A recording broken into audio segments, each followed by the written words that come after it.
बिस्मिल्लाहिर्रहमानिर्रहीम। Facts update के नाज़रीन अस्सलाम वालेकुम, मैं हूं तलहा खान। अहम ख़बर से आपको आगाह करता चलूं कि हुकूमत पाकिस्तान ने अपने ओवरसीज़ पाकिस्तानियों के ऊपर एक और पाबंदी आयद कर दी है। जी हां, वो पाबंदी है बैरून मुल्क से आने और जाने वाले मुसाफिरों पर अब करेंसी डिक्लेरेशन फार्म जो है वो लाजमी करार दे दिया गया है। उनको हल करना और उसको फिल करना लाजमी करार दिया गया है। पूरी खबर से आपको आगाह करता चलूं कि शहबाज शरीफ की हुकूमत ने अपने ओवरसीज़ पाकिस्तानियों को जो मुल्क से आ रहे हैं या मुल्क से जा रहे हैं उनके लिए करेंसी डिक्लेरेशन फार्म जो है वो लाजमी करार दे दिया है।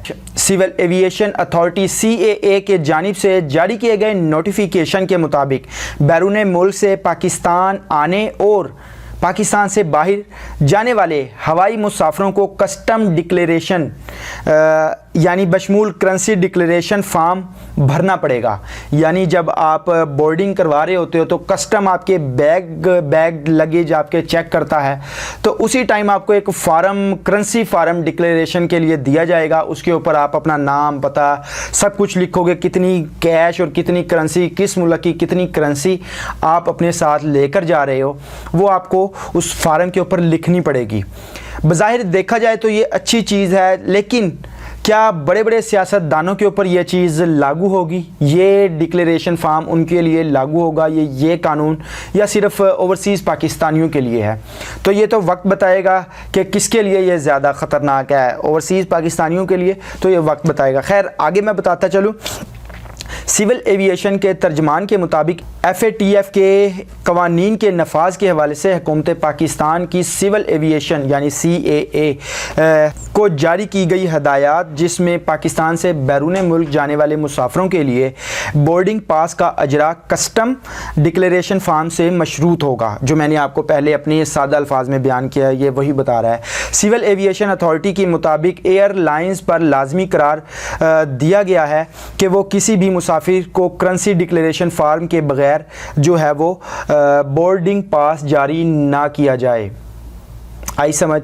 ये यानी कि पहले ये कितनी परेशानी होती है बोर्डिंग के वक्त, इतना इंसान पाकिस्तान में जलील होता है, तो ये आगे मज़ीद थोड़ी सी जलालत होगी। ये फार्म दोस्तों वैसे ही होगा जैसे आपको कोविड का पिछले दिनों मिलता था, उसको फिल करना था, फिर उसको देखते थे, वो चेक करते थे, उसी किस्म का होगा।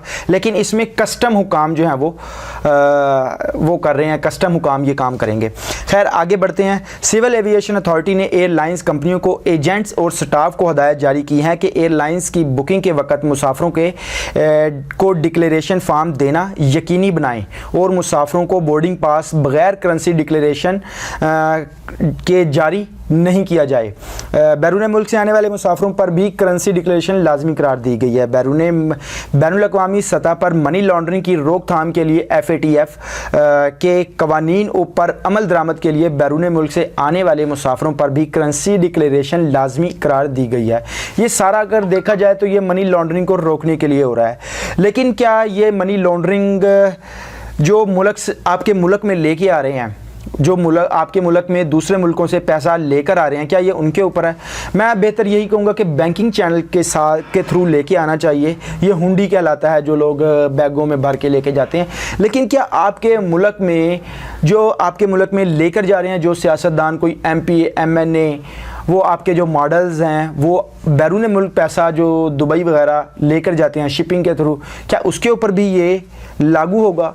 तो ये मैं आपके ऊपर छोड़ता हूँ, अवाम के ऊपर छोड़ता हूँ कि आप इस कानून के हवाले से क्या राय रखते हैं। अपनी राय का इजहार करना ना भूलिएगा, और जितना हो सकता है इस वीडियो को अपने परदेसी भाइयों तक ज़रूर पहुँचाइएगा और उनको आगाह करें कि जितनी आप कैश लेकर जा रहे हो पाकिस्तान या वहाँ से लेकर आ रहे हो, तो उसको ज़रा एहतियात से काम करें।